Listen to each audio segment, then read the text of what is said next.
What if Superman did not crash land in a farmland, but instead landed in Gotham, a place where he was raised by the Waynes? This is a what-if storyline of what if Superman became Batman. Welcome to the Comicstorian channel. I take some of your favorite comic books, I turn them into audio dramas, I act out the characters, we cut down on a lot of the B-plots, and cut down on the panels. This allows you to get these books into your collection yourself and still have something to collect. It also helps us avoid copyright problems. And today we're going to be covering an Elseworld storyline known as Speeding Bullets. I already told you the concept behind it, so let's get into that story. The planet erupts behind the rocket as it careens off into space, building up momentum until it reaches the green and blue ball unknown distances away. Fire erupts around the vessel as it enters Earth's atmosphere, plummeting downwards, landing in a field. And a kindly couple sees the object fall from the heavens, moving to see what it is. "What is it?" Martha asks her husband. "I know it sounds crazy. It looks like some kind of rocket," Thomas yells to her. The rocket suddenly opens, revealing a baby boy. They pull the boy out and Martha is cradling him, already deciding what they're going to do. Their butler Alfred appears behind them, undisturbed by the alien child that has fallen out of the sky, asking if he should bring the car around. What followed was just like any other child. The boy was raised in Wayne Manor, with Martha and Thomas loving him as if he were one of their own. They named him Bruce Wayne. Thomas would fill the journals with his theories on where the boy came from. He taught the boy as best as he could, explaining to him that cowards are bullies and use violence, but you of all who live, must aspire to be something better, something higher, he told his son. The years would pass, and the family went into the city to see a movie. Afterwards, they step out of the theater and Bruce is amazed by the adventures of Zorro. They then decide to take a shortcut through an alley, but they're stopped by a man with a gun. "Not a word," he growls with a wicked smile as he aims the weapon at the Waynes. He orders them to give him their valuables, reaching for the pearls around Martha's neck. Thomas moves to help his wife and the thug fires, the rounds punching through their chests. "Why'd you make me do this?" the thug shouts, blood splashing on young Bruce's face. Then he drops to his knees, tears streaming down his face as he calls to his parents. "Don't cry, little guy. I hate it when kids cry." The thug sneers and he fires again, but he looks in shock as the rounds punch into Bruce. They crumple up and fall to the ground useless, and Bruce looks up in shock, his eyes now beginning to burn with anger.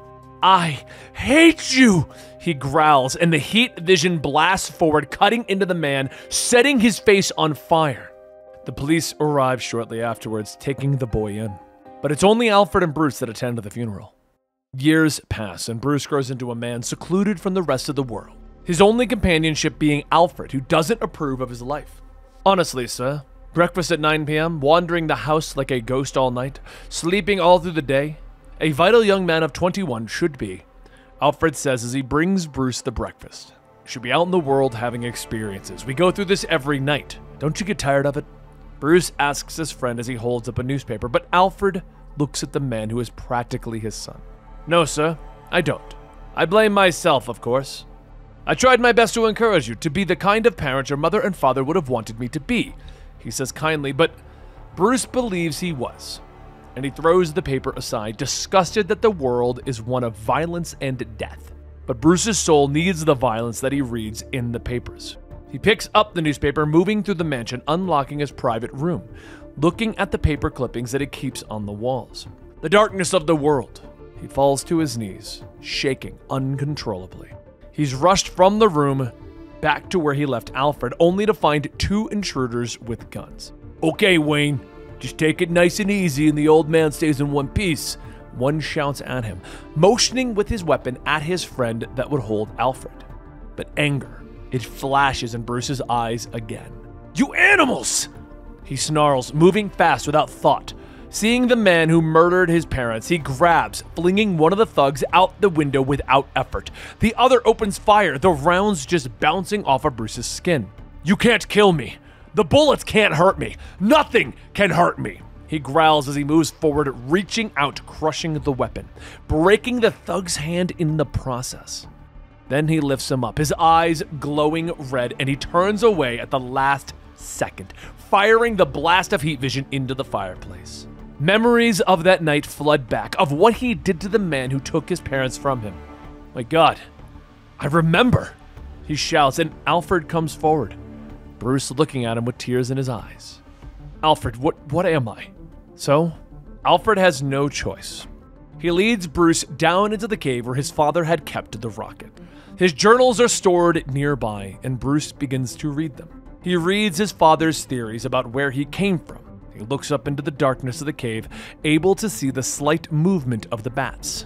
To see them, and without thought, he begins to float into the sky, flying amongst the bats. I know myself at last, he tells Alfred. The next day, the two goons head into the city, finding the man who hired them, Lex Luthor, who is disappointed that the two men couldn't scare Bruce Wayne.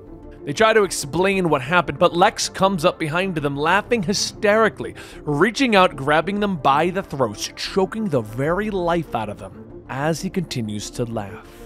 Time passes. The Gotham City police surround the building, taking cover from the sniper fire above them. But the man turns as he sees something pass in front of the moon. His eyes widen as he turns to see a man dressed as a bat who appeared from the night sky. He opens fire, but the rounds bounce off of that man's chest. Okay, so you got some kind of fancy flak jacket, but that ain't gonna stop this, he shouts as he pulls out a grenade. Bruce watches him, motioning for him to throw the explosive. Batman catches it, clutching it in his hands, containing the explosion, and he drops it to the ground, looking at the man. Below, the police watch in shock as the sniper is thrown off of the rooftop. He plummets to the ground, screaming in fear, but Batman swoops out of the shadows, catching him, dropping him to the ground before flying away. The story was all over the papers the next day, but Lex Luthor barely noticed, continuing his plan to take over Wayne Enterprises. My signature will relieve you of the burden of managing Wayne Enterprises and make its reclusive owner even richer, allowing him even more freedom to do what he does best, hide behind the walls of his castle, he says with a snort of laughter to the gathered board members. But it's at that moment, that very moment, that the door to the boardroom swings open and in steps Bruce Wayne. In other words, you'll own Gotham the way you own Metropolis. Sorry, Luthor, but that's not going to happen, Bruce says as the board gasps in surprise. There's grumbles of anger as Bruce is stepping in, apologizing to the board, but informing him that he is canceling this merger. Now you wait one damn minute, Luthor snaps as he stands up, reaching out, grabbing Bruce's jacket, complaining about all the effort that he has put into the merger. Bruce looks at him for a moment before reaching out and removing Luthor's hand. Mr. Luthor, I read about the explosion at your chemical factory last year, how you almost died. Kept yourself hidden away for months, how you finally emerged from your seclusion to reclaim your life. I truly respect your courage. I hope you respect mine, Bruce says as he turns and walks out of the room. So Bruce now begins his mission to save the city, starting with getting the word to the people. He purchases Gotham Gazette, moving some of the best journalists and editors from Metropolis. He greets Perry White, hoping that he'll enjoy his work at the Gazette. Bunch of hard-headed mavericks. Go their own way. How am I supposed to mold them into the kind of staff that I need? Perry tells Bruce. Complaining about the group, they both look up as one Lois Lane walks over to them. Easy, Perry. Just let us do our jobs while you sit back and collect the accolades, she says with a smile, introducing herself to Bruce. Bruce greets her, immediately turning into a clumsy oaf, stumbling and knocking over a cup of coffee on someone's desk. Well, better get back to work.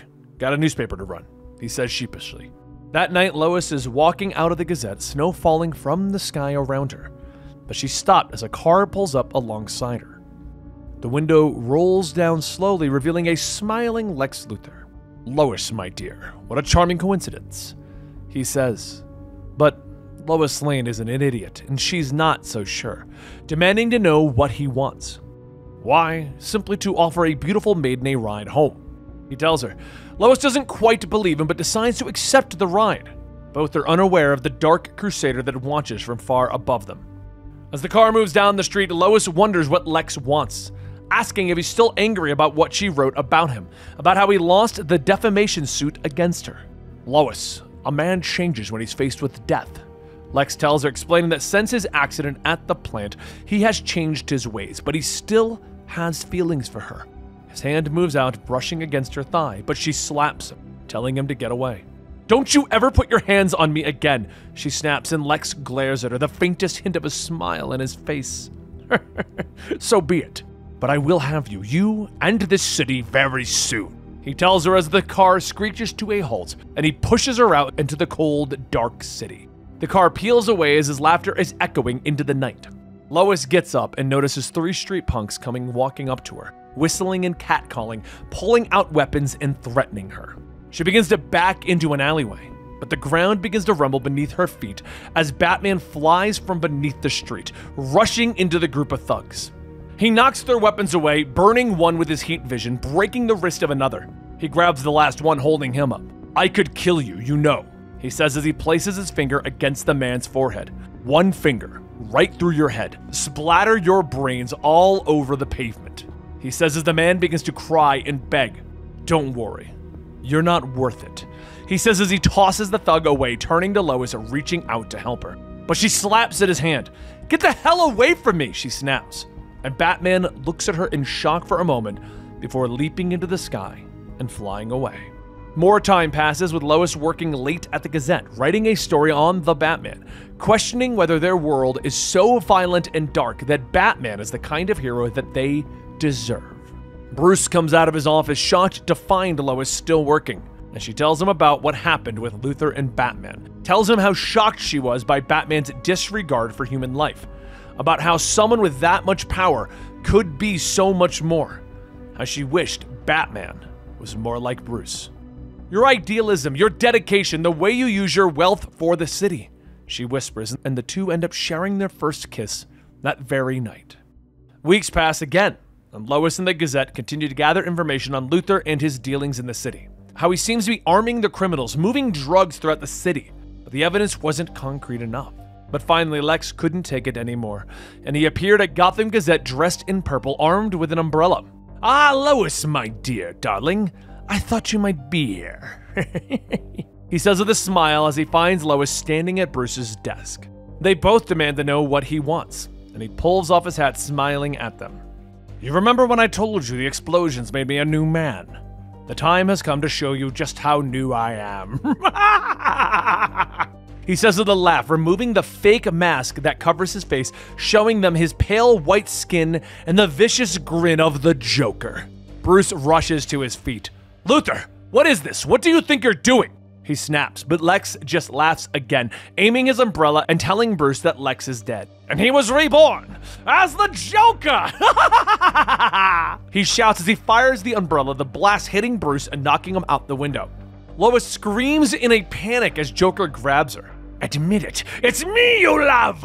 He laughs at her, turning and leaping out the window, helicopter blades springing out of his coat as he carries them both through the city. Lex, what happened to you? Lois shouts at him and he sighs, explaining that the explosion was worse than they described. That his body was a mass of burnt flesh and that the doctors tried their best. But the best that they could do was, well, you can see for yourself, he says with a giggle, explaining that he returned to the world, working as Lex Luthor while the Joker worked from behind the scenes. They both land on a rooftop and Lois tries to pull away from him. You're out of your mind! She shouts and he smiles. Naturally! He reaches for her again, but a voice commands him from the sky. Let the woman go! Batman growls. Joker turns with a smile. Face to face at last! You've been quite a thorn in my side, damming up my flow of arms and money! Batman flies forward, grabbing Joker by the coat, lifting him into the air. I'm not done yet! He growls, but Joker doesn't even seem fazed, asking Batman to look at the city below and see the war zone that he's created, at the gangs with advanced weapons that are defeating the police. Why are you doing this? Batman shouts at him and the Joker laughs. Well, why not? He asks, and Batman lifts him into the air, hearing the cries of fear and pain far below, all because of this Joker. With a shout of anger, he throws him far down to the city below. He looks up with Lois looking at him with disappointment. No, she whispers, and Batman suddenly flies back down, grabbing the Joker out of the sky before he could go splat. You're going to jail, and I'm going to save my city, Batman says, ignoring the Joker's joke. With that, he moves through the city quickly, fighting against the gangs, saving the police and civilians from destruction and saving lives. With the powers of Batman, of course that's simple. After the battle, Batman returns to Lois, who has waited for him. What you did tonight, it was different. Not hatred-filled or vindictiveness. With your power, there's so much more that you can do. You can be a symbol of hope, she tells him, stepping close. But he turns from her, looking out over his city. I don't have it in me to do that, to be that, he tells her. But she turns him down, telling him that she knows that Batman doesn't. And she lifts his mask. But Bruce Wayne does. She whispers, pulling him in close, kissing him beneath the moonlight. And with that, time passes. And Gotham City by daylight has something flying through the sky. A bird. Maybe a plane? No. It's the hero now known as Superman.